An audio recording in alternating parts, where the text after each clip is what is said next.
প্রিয় দর্শক, 242 জন আরোহী নিয়ে উড্ডয়নের মাত্র কয়েক মিনিটের মধ্যেই প্লেনটি ভয়ঙ্করভাবে বিধ্বস্ত হলো।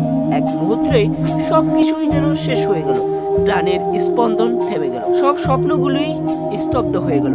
হয়তো একটু আগেও কেউ দৌড়ে এসেছিল বিমানবন্দরে ফ্লাইট মিস হবে, কেউ বা হয়তো অনেক দূর থেকে এসে হোটেলে রাত জীবনের নতুন এক যাত্রার জন্য, কেউ হয়তো বা পরিবারের প্রথম ব্যক্তি ছিলেন ইউরোপের মাটিতে পা রাখছে ভবিষ্যতের এক আবশ্যক অধ্যায়ের স্বপ্ন নিয়ে। কান্নার সাথে বিদায় নেওয়ার সময় হয়তো কেউ স্বজনকে বলেছিল আবার দেখা হবে, কিন্তু সেটা শেষ বিদায় হয়ে গেল। কিছু আগেও যে ফ্লাইট ঘিরে এয়ারপোর্ট জুড়েছিল কত তৎপরতা, কত ব্যস্ততা, কত স্বপ্নের সঞ্চার, সবকিছু যেন মুহূর্তের মাঝে শেষ হয়ে গেল। দর্শক, এসব কিছু ঘটনা আমাদের মনে করিয়ে দেয় মানুষ কত অসহায় আর আল্লাহর ক্ষমতা কত। দর্শক, পবিত্র কোরআনে আল্লাহ তাআলা বলেন, পবিত্র মহান সেই সত্তা যিনি এগুলোকে আমাদের বশীভূত করে আর আমরা এগুলো নিয়ন্ত্রণ নিতে সক্ষম ছিলাম। দর্শক, এই আয়াতটি মনে করিয়ে দেয় আমাদের যাত্রা, বাহন, প্রযুক্তি সবকিছুরই আল্লাহর দয়ায় আমরা নিজেই কিছু করতে পারতাম না যদি না তিনি আমাদের সামর্থ্য দিতেন। এই জীবনে এক সেকেন্ডেই থেমে যেতে পারে,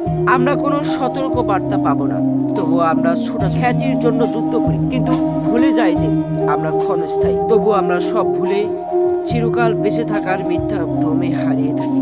এই মর্মান্তিক দুর্ঘটনা আমাদের শিক্ষা দেয় জীবন বড্ড ছোট্ট, কিন্তু প্রস্তুতি নিতে হবে অনন্ত জীবনের জন্য, যেখানে কারো পরিবার, প্রযুক্তি বা পরিকল্পনা আমাদের আশেপাশে থাকবেন কেবল তিনি, যার করুণাতে আমরা আজ পর্যন্ত বেঁচে আছি। হে আল্লাহ,